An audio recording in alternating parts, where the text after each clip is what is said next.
കോർപ്പറേഷനൊക്കെ സാധാരണ ഈ തരത്തിലേ പോകുള്ളൂ. അത് BJP അല്ല, LDF അല്ല, UDF ആര് വന്നാലും ഇത്തരത്തിലൂടെ അത് പോകത്തുള്ളൂ. പ്രശ്നം വരുമ്പോൾ അതിനെ എങ്ങനെ അഭിമുഖീകരിക്കണം, അതനുസരിച്ച് ആ ഭാഗത്തുള്ള ജനങ്ങളങ്ങ് മാറും.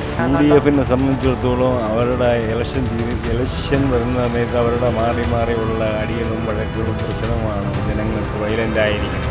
ആരെങ്കിലും ജയിക്കട്ടെ, ആരെങ്കിലും ഭരിക്കട്ടെ, നമ്മുടെ കാട് വെട്ടാലേ നമ്മൾ ആര് ഭരിച്ചിട്ട് നമുക്കെന്തൊരു പ്രയോജനം? പ്രതിപക്ഷമാകുമ്പോൾ അവർക്ക് എന്തെങ്കിലുമൊക്കെ പറയണമല്ലോ. അപ്പോൾ അത് അങ്ങനെയാണ്. അവർക്കുള്ള ഡ്യൂറേഷൻ 5 വർഷമാണ്. അതിനിടയ്ക്ക് അവർ കഴിയുന്നിടത്തോളം അവർ ചെയ്യുന്നുണ്ട്. ഇറങ്ങുന്നതിന് മുമ്പ് അവർ ചെയ്യേണ്ട നല്ല കാര്യങ്ങൾ ചെയ്തിട്ടേ ഇറങ്ങത്തുള്ളൂ.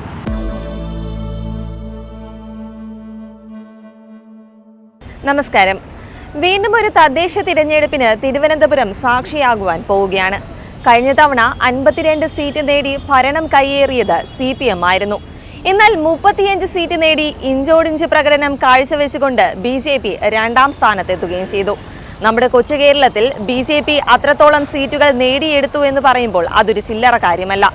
അതുകൊണ്ട് വരാൻ പോകുന്ന തദ്ദേശ തിരഞ്ഞെടുപ്പിൽ എന്താണ് സംഭവിക്കാൻ പോകുന്നതെന്നും നമുക്ക് പ്രവചിക്കാൻ പോലും കഴിയില്ല. വരാൻ പോകുന്ന തദ്ദേശ തിരഞ്ഞെടുപ്പിൽ ആരായിരിക്കും വിജയിക്കുക? തിരുവനന്തപുരത്തുകാർ ആഗ്രഹിക്കുന്നത് ഇതാണ്. തദ്ദേശ ഇലക്ഷൻ വരാൻ പോവാണ്. ഇത്തവണത്തെ കോർപ്പറേഷനിൽ ഭൂരിപക്ഷം നേടി വിജയിക്കുന്നത് ആരെന്ന് തോന്നുന്നു? കാരണം ഇതുവരെയുള്ള ചരിത്രത്തിൽ ഒരു 50 വർഷത്തെ ചരിത്രം ഇങ്ങോട്ട് എടുത്ത് നോക്കിയാലേ അത് കൂടുതലും LDF ആണ് വന്നിട്ടുള്ളത്. അപ്പോൾ അതിൻ്റെ ഒരു മാറ്റം ഉണ്ടാകാൻ സാധ്യത ഉണ്ട് എന്ന് തോന്നുന്നു. മാറ്റം ഉണ്ടായി കഴിഞ്ഞാൽ ഏത് പാർട്ടിയായിരിക്കും വരാൻ സാധ്യതയുള്ളതായി തോന്നുന്നത്? ഇത് പിന്നെ സെക്കൻഡ് വരുന്ന BJP തന്നെയാണ്. BJP വന്നു കഴിഞ്ഞാൽ എന്തെങ്കിലും ഇപ്പോഴുള്ളതിനേക്കാൾ കോർപ്പറേഷനിൽ എന്തെങ്കിലും മാറ്റം ഉണ്ടാവും? മാറ്റം ഉണ്ടാകാൻ സാധ്യതയുണ്ട്. കോർപ്പറേഷനൊക്കെ സാധാരണ ഈ തരത്തിലേ പോകുള്ളൂ. അത് BJP അല്ല, LDF അല്ല, UDF ആര് വന്നാലും ഇത്തരത്തിലൂടെ അത് പോകത്തുള്ളൂ. ഇപ്പോഴത്തെ കോർപ്പറേഷന്റെ ഭരണം എങ്ങനെയുണ്ട്? ഇപ്പോഴത്തെ വലിയ കുഴപ്പങ്ങളും ഇല്ലാത്തൊരു ഭരണ സംവിധാനമാണുള്ളത്. വലിയ പ്രശ്നങ്ങളൊന്നും ഇല്ലാത്തൊരു ഭരണം. പക്ഷെ ഇവിടെ മെയിനായിട്ട് പലരും പറയുന്ന ഒരു പ്രശ്നമാണ് നമ്മുടെ ഈ ഈസ്റ്റ് ഫോർട്ടിൽ ഒരു മെയിനായിട്ടൊരു ബാത്റൂമോ വാഷ്റൂമോ ഒന്നും ഇല്ലാന്നൊരു ആരോപണം. പക്ഷെ ഇവിടെ ഒരു വാഷ്റൂം ഉണ്ട്, ഇവിടെ ഇതിനകത്തുണ്ട്. പക്ഷെ ഇതിന് വേണ്ടി ബാത്റൂമിന് വേണ്ടിയാണ് ഇത് ഇവിടെ കുഴിച്ചിട്ടിരിക്കുന്നത്. പക്ഷേ ഇതുവരെ അതിൻ്റെ അകത്തുള്ള യാതൊരു പണിയോ ആ കുഴി മാത്രമേ എടുത്തിട്ടുള്ളൂ, മറ്റുള്ള ഒരു കാര്യം നടന്നിട്ടില്ല. ഇതൊക്കെ കോർപ്പറേഷൻ അല്ലേ ചെയ്യുന്നത്? കോർപ്പറേഷനാണ് ചെയ്യേണ്ടത്. ബന്ധപ്പെട്ട അധികാരികൾ എന്തെങ്കിലും വന്ന് നോക്കുന്നതായിട്ട് ശ്രദ്ധയിൽപ്പെട്ടിട്ടുണ്ടോ? ഇല്ലില്ല. ആദ്യം വന്നു ഇത് പിന്നെ ഇതിന്റെ ബേസ്മെന്റ് ഒക്കെ എടുക്കാൻ വേണ്ടി കുഴിച്ച സമയത്ത് മാത്രമേ വന്നിട്ടുള്ളൂ. പിന്നെ ആരും വന്നിട്ടില്ല. മേയറോ അങ്ങനെ എന്തെങ്കിലും ബന്ധപ്പെട്ട അധികാരികളോ ഒന്നും വരുന്നതായിട്ട് മേയർ വന്നിട്ട് നമ്മൾ കണ്ടിട്ടില്ല. ചേട്ടൻ്റെ അഭിപ്രായത്തിൽ എന്താണ് അടുത്തിനി നമ്മൾ കോർപ്പറേഷൻ പിടിക്കാൻ പോകുന്നത് ഏത് പാർട്ടി ആയിരിക്കും എന്ന് തോന്നുന്നു? പാർട്ടി പോണ കണ്ടിട്ട് വീണ്ടും CPM-ന് തന്നെയാണ് തോന്നുന്നത്.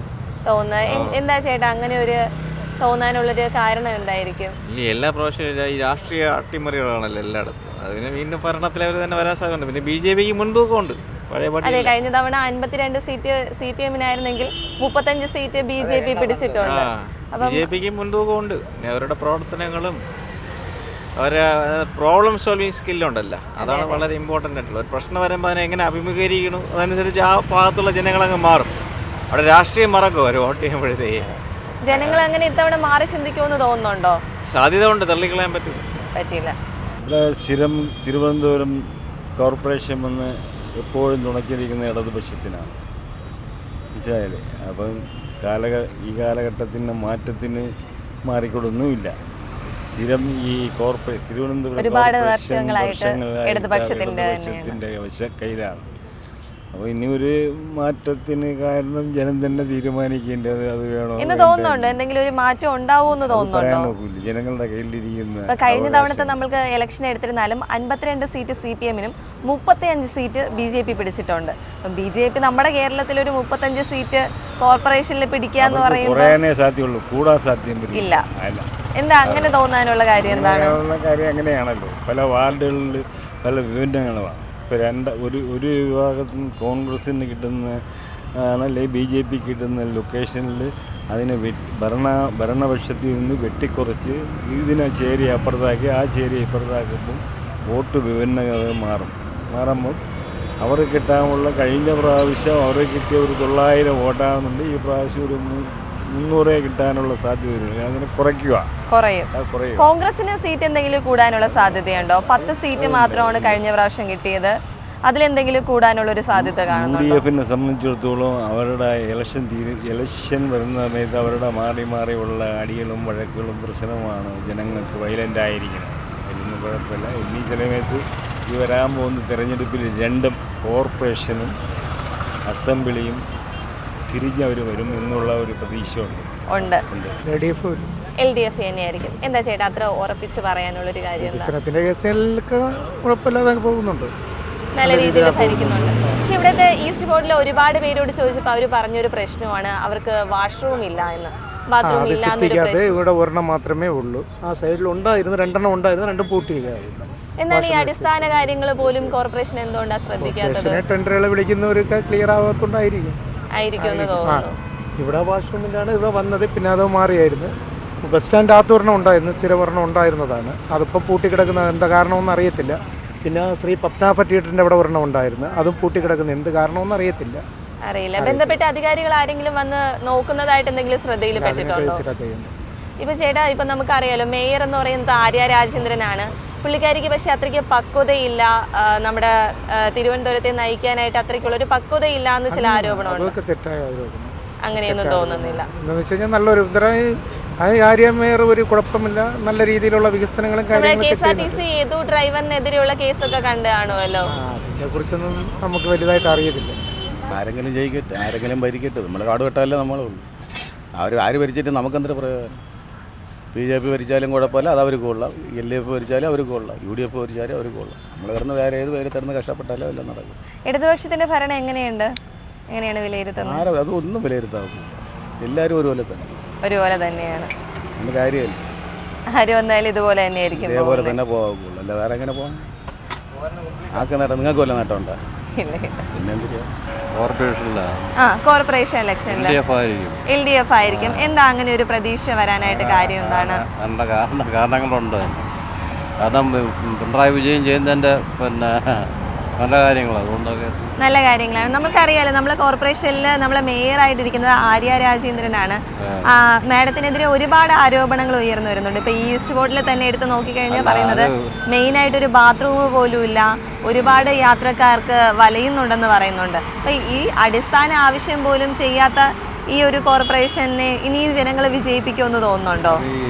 പ്രതിപക്ഷമാകുമ്പോൾ അവർക്ക് എന്തെങ്കിലുമൊക്കെ പറയണമല്ലോ, അപ്പോൾ അത് അങ്ങനെയുള്ള ജനങ്ങൾ പറയുന്നതാണ്. ഇവിടെ മെയിനായിട്ട് ആവശ്യമുള്ളത് ഒരു ബാത്റൂമാണ്, അതുപോലും ഇല്ലാന്ന് ജനങ്ങൾ പറയുകയാണ്. അപ്പോൾ ഇതൊക്കെ സർക്കാർ കാണേണ്ടതല്ലേ? LDF തന്നെയായിരിക്കും. എന്തായിട്ട് അത്ര ഉറപ്പോടെ പറയാനുള്ള കാര്യം എന്താണ്?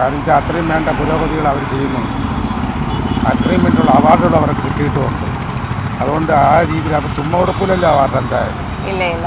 അപ്പോൾ കഴിവുള്ള ഒരു ഭരണാധികാരി തന്നെയാണ് ഇപ്പോൾ ഇരിക്കുന്നത്. മേയർ ആര്യ രാജേന്ദ്രനെ പറ്റി എന്താ അഭിപ്രായം? നല്ല അഭിപ്രായമാണ്. ഇപ്പോൾ ഒരുപാട് പേര് പറയുന്നുണ്ട് മാഡത്തിന് അത്ര പക്വതയൊന്നും ഇല്ല, ഇത്ര ചെറിയ പ്രായത്തിൽ. തുടക്കത്തിൽ അങ്ങനെയൊക്കെ ആയിരുന്നു, പിന്നീട് അവർ നല്ല ടാലന്റ് ആയിട്ട് തന്നെ എല്ലാ കാര്യങ്ങളും. ഇപ്പോൾ ഇവിടെ നമ്മൾ ഈസ്റ്റ് ഫോർട്ട് എടുത്ത് നോക്കിയാൽ തന്നെ ഒരുപാട് പേര് പറയുന്ന പ്രശ്നം അടിസ്ഥാനമായിട്ട് അവർക്കൊരു ബാത്റൂം ഇല്ല എന്നാണ്. ആ ഒരു അടിസ്ഥാന ആവശ്യമെങ്കിലും കോർപ്പറേഷൻ പരിഗണിക്കേണ്ടതല്ലേ? നമ്മുടെ ഇപ്പോൾ തലസ്ഥാന നഗരി എന്ന് പറയുമ്പോൾ എല്ലാം 100% എല്ലാം പൂർത്തിയാക്കാൻ പറ്റില്ല. അവർക്കുള്ള ഡ്യൂറേഷൻ 5 വർഷമാണ്. അതിനിടയ്ക്ക് അവർ കഴിയുന്നിടത്തോളം അവർ ചെയ്യുന്നുണ്ട്. ഇറങ്ങുന്നതിന് മുമ്പ് അവർ ചെയ്യേണ്ട നല്ല കാര്യങ്ങൾ ചെയ്തിട്ടേ ഇറങ്ങത്തുള്ളൂ. എന്തായാലും എനിക്ക് മതിപ്പാണ്, അത് പറയാനൊക്കെ ഇല്ല. എന്നാൽ ഒരു പ്രൊഡക്ഷൻ എന്നോണം ഇപ്പോഴത്തെ ഭരണവും സീറ്റ് നിലവാരവും ഒക്കെ കണ്ടിട്ട് എന്ത് തോന്നുന്നു? രണ്ടാം മുന്നണി പോയി, പക്ഷേ മൂന്നാം മുന്നണി വരാറുണ്ട് എന്നാണ് എല്ലാവരും പറയുന്നത്. പക്ഷെ ആര് വരും ആര് വരില്ല എന്നുള്ളത് നമുക്ക് പറയാനൊക്കെ ഇല്ലല്ലോ. ഇപ്പോഴത്തെ കോർപ്പറേഷന്റെ ഭരണം എങ്ങനെയുണ്ട് എന്ന് തോന്നുന്നു? അവരുടെ ഭരണത്തെ എങ്ങനെയാണ് വിലയിരുത്തുന്നത്? അത് പ്രാധാന്യമായിട്ട് നമുക്ക് പറയാനൊക്കത്തില്ല, പറയുന്നത് മനസ്സിലായില്ലേ? പിന്നെ ഇപ്പോൾ കോർപ്പറേഷൻ വന്നിട്ട് നേരെ പോകുന്നതാണ് സത്യാവസ്ഥ. പിന്നെ അതിൻ്റെതായിട്ടുള്ള ഒരുപാട് കാര്യങ്ങൾ നമുക്ക് അറിയാനൊക്കത്തില്ല. ഇപ്പോൾ കഴിഞ്ഞ ഇലക്ഷനിൽ തന്നെ 52 സീറ്റ് CPM-നും 35 സീറ്റ് BJP-ക്കും ഉണ്ട്. അതൊരു ചില്ലറ കാര്യമല്ല, അവർക്ക് 35 സീറ്റ് കിട്ടുന്നു. BJP-യിലാണ് കിട്ടുകയാണെന്നുണ്ടെങ്കിൽ അടുത്ത പ്രാവശ്യം സിസ്റ്റം വന്നിട്ട് നമ്മൾ ഭരണം വന്നിട്ട് കോർപ്പറേഷൻ ഭരണം വന്നിട്ട് BJP പിടിക്കാനുള്ള സാധ്യതയുണ്ട്. ചേട്ടാ ഇപ്പം BJP ഭരണത്തിൽ വരികയാണെങ്കിൽ LDF-നേക്കാൾ മികച്ച ഒരു ഭരണം കാഴ്ചവെക്കുമെന്നുള്ളൊരു പ്രതീക്ഷയുണ്ടോ? അത് കണ്ടറിയാം. കേന്ദ്രത്തിലുള്ള BJP-യുടെ ഭരണമൊക്കെ വെച്ച് നോക്കുമ്പോൾ എന്ത് തോന്നുന്നു? നമ്മുടെ കേരളത്തിലും ഒരു കോർപ്പറേഷനെങ്കിലും അവർക്ക് പിടിക്കാൻ കഴിഞ്ഞാൽ അവർ നല്ല രീതിയിൽ പ്രവർത്തിക്കുമെന്ന് കാര്യങ്ങൾ പൂർണ്ണമായിട്ട് നമുക്ക് അറിഞ്ഞൂടാ. കേരളത്തിന്റെ കാര്യങ്ങൾ ഇവർ വന്നിട്ട് നല്ല ചെയ്യുകയാണെന്നുണ്ടെങ്കിൽ നന്മ, ജനങ്ങളൊപ്പം നിൽക്കുമെന്ന് തോന്നുന്നു. തീർച്ചയായിട്ടും നന്മ ചെയ്യുകയാണെങ്കിൽ നന്മ, എവിടെയും നന്മയാണ് പ്രാധാന്യം. എന്തെങ്കിലും ചെയ്തിട്ട് കാര്യമില്ല. ഇപ്പോൾ കേന്ദ്രത്തിന്റെ കാര്യം എന്ന് പറയുമ്പോഴത്തേക്ക് കേന്ദ്രത്തിന്റെ കാര്യം, കേരളത്തിന്റെ ജനങ്ങൾക്ക് കാര്യം ആവശ്യമുള്ള കാര്യങ്ങളായിരിക്കും തമിഴ്നാട്ടിന്റെ കാര്യം ചെയ്യുന്നത്. തമിഴ്നാട്ടിന്റെ കാര്യം. ഭൂരിപക്ഷം വന്നിട്ട് ഇപ്പം വന്നിട്ട് CPM ആണ്. BJP പ്രതിപക്ഷമാണ്. അതെ അതെ അതെ കോൺഗ്രസ് 3ാം സ്ഥാനമാണ്. അതെ അതെ. ഈ 2ാം സ്ഥാനം ആര് വരണം എന്നുള്ള ഒരു ഇത് വരും. പഴയ വാർഡ് ഉണ്ടായിരുന്നു, അതിപ്പോൾ വല്ല വിപുലീകരിച്ച് 101 വാർഡിൽ നിൽക്കണ ഇതിൽ ഇവിടെ വന്നിട്ട് ഈ പ്രാദേശികമായിട്ട് ഒരു വാർഡിൽ എല്ലാ രാഷ്ട്രീയ പാർട്ടിയിലും ഇപ്പം ഞാൻ കാണാം, നിങ്ങൾ കാണാം, ഇതേപോലെ ഇതിൽ ഈ അവിടുത്തെ പ്രാദേശികമായിട്ടുള്ള കാര്യങ്ങൾക്ക് വേണ്ടിയിട്ട് ആര് നോക്കണം അത് നോക്കില്ല. രണ്ടാമത് വാർഡിൽ നിങ്ങൾക്ക് വേണ്ടപ്പെട്ട ഒരാൾ അവർക്ക് വേണ്ടി വോട്ട് ചെയ്യും. നമ്മൾ മൂന്നിൽ മത്സരിക്കുമ്പോൾ ഇതിന് നമുക്ക് ഇഷ്ടപ്പെട്ട ഒരു സ്ഥാനാർത്ഥിയാണ്, അങ്ങനെ നല്ലൊരു സ്ഥാനാർത്ഥി, അവർക്ക് വേണ്ടി വോട്ട് ചെയ്യും. അങ്ങനെയാണ് വാർഡ് തിരഞ്ഞെടുപ്പ് നടക്കുന്നത്. ഇപ്പൊ കഴിഞ്ഞ ഇലക്ഷനിൽ 52 സീറ്റ് CPM-നും 35 സീറ്റ് BJP-ക്കുമായിരുന്നു. അപ്പം അതൊരു ചില്ലറ കാര്യമല്ല BJP അത്ര ഒരു സീറ്റ് പിടിക്കുക എന്ന് പറഞ്ഞു കഴിഞ്ഞാൽ. അവർക്ക് ഭരണം പിടിക്കാനുള്ള എന്തെങ്കിലും ഒരു സാധ്യത കാണുന്നുണ്ടോ? BJP നല്ലത് ചെയ്താൽ BJP-ക്ക് വോട്ട് ചെയ്യും. BJP-യുടെ വിഷയങ്ങൾ മാറ്റി പിടിക്കുക. അതിനിപ്പോൾ എല്ലാ സമുദായവും വോട്ട് ചെയ്താൽ മാത്രമേ BJP-ക്ക് കേരളത്തിൽ ക്ലച്ച് പിടിക്കാൻ പോകുള്ളൂ. അല്ലാതെ BJP-ക്ക് മാത്രം ഒരു പ്രത്യേക അജണ്ടയായിട്ട് പോയാൽ BJP ക്ലച്ച് പിടിക്കാൻ പോകുള്ളൂ. എല്ലാ വാർഡിലും ഇപ്പോൾ ഒരു 500 വോട്ടെന്ന് വെച്ചോ, ഒരു 300 വോട്ട് അവർ പറയുന്ന സമുദായത്തിൻ്റെ മറ്റുള്ള വോട്ട് കാണും. ഈ മറ്റുള്ള വോട്ടാണ് അവിടുത്തെ വിജയം ഉണ്ടാക്കുന്നത്. അല്ലാതെ BJP-യുടെ രീതി മാറിക്കഴിഞ്ഞാൽ BJP-ക്ക് തിരുവനന്തപുരം നഗരസഭയൊക്കെ വരും. ഇപ്പം BJP ഭരണത്തിൽ എത്തിക്കഴിഞ്ഞാലെങ്കിലേ ഇവിടെ എന്തെങ്കിലും ഒരു മാറ്റം ഉണ്ടാവും എന്നുള്ളൊരു പ്രതീക്ഷയുണ്ടോ? ഇവിടെ ശശി തരൂർ MP ആയി ആദ്യം വന്ന സമയത്ത് പറഞ്ഞു ഇവിടെ മറ്റേ ഏതോ രാജ്യത്തിന്റെ സിറ്റിയാക്കി മാറ്റും. ഇവിടെ നിങ്ങൾ നോക്കിയാൽ ഈ കിഴക്കേക്കോട്ടെ ഈ ഭാഗം നോക്കിയത് അവിടെ നോക്കിയത് ആ സൈഡിൽ നോക്കിയാൽ അറിയാം. എവിടെ അങ്ങനെ നാകൂല. നമ്മൾ മരിക്കുമ്പോൾ ഇങ്ങനെയാണ് ഈ ലോകം ഇങ്ങനെയൊക്കെ. ഇന്ത്യയെ സംബന്ധിച്ചോളം ഇങ്ങനെ ഒരു സംവിധാനം. വിദേശ രാജ്യം വേറെ, ഇന്ത്യ ഇങ്ങനെ പോകുള്ളൂ. എല്ലാം പൈസയ്ക്ക് വേണ്ടി വയ്ക്കുന്നത് അങ്ങനെ തന്നെയായിരിക്കും. ഇങ്ങനെ പോകും. ആര് വന്നാലും നമ്മൾ ഒരു കൗൺസിലറെ പോയി കാണാൻ പോവുകയാണ്, സഹോദര കേസാണ്. പോകുമ്പോൾ അവർ ഒരു ലെറ്റർ പേഡ് തരും. അതിനെ വാങ്ങിച്ച് നമ്മുടെ വില്ലേജ് ഓഫീസിലോ പ്രൊഫഷനലോ ഇത് തന്നെ അത് തരൂലെന്ന് അവർ പറയൂല. അവർക്ക് ഈ 5 കൊല്ലത്തിലുള്ളവർ 500 ലെറ്റർ പേഡ് വേണം. അങ്ങനെയാണ് ഏതൊക്കെ നടപ്പാക്കി അങ്ങനെയൊന്നുമില്ല. അങ്ങനെ ഒന്നും അവർ ജാതി മതം സത്യമുണ്ട്. പിന്നെ ജാതി മതം നോക്കുമ്പോൾ കേരളത്തിൽ ജനങ്ങൾ പ്രത്യേക പെട്ടെന്ന് പ്രതിഷേധിക്കും. ജാതി മതം വരുമ്പോൾ നമ്മൾ ഞാൻ താമസിക്കുന്ന ചാല വാർഡിലാണ്. എൻ്റെ വാർഡിലെ കൗൺസിലർ BJP-യിലാണ്. എങ്ങനെയുണ്ട് അദ്ദേഹത്തിന്റെ പ്രവർത്തനം? എങ്ങനെയുണ്ട്? കുഴപ്പമില്ല. മണക്കാട് വാർഡ് സുരേഷാണ്, കുഴപ്പമില്ല. ജനങ്ങളെ തെറ്റു പറയില്ലല്ലോ. അപ്പോൾ BJP കൗൺസിലറാണ്. ഇപ്പം നമ്മൾ താമസിക്കുന്ന ഏരിയയിലെ BJP കൗൺസിലർ പോയ കാക്കാന്ന് വിളിക്കും കാര്യങ്ങൾ. എന്നിട്ട് അവർക്ക് വേറെ ഒന്നുമില്ല. പിന്നെ അവർ ആശയങ്ങൾ നേതാക്കളിൽ നിന്ന് വല്ല ഇത് പറയുമ്പോഴാണ് ഈ മറ്റുള്ള സമുദായത്തിന് ഇതുണ്ടാവുന്നത്. പറയാതിരുന്ന ഒരു വിഷയമില്ല.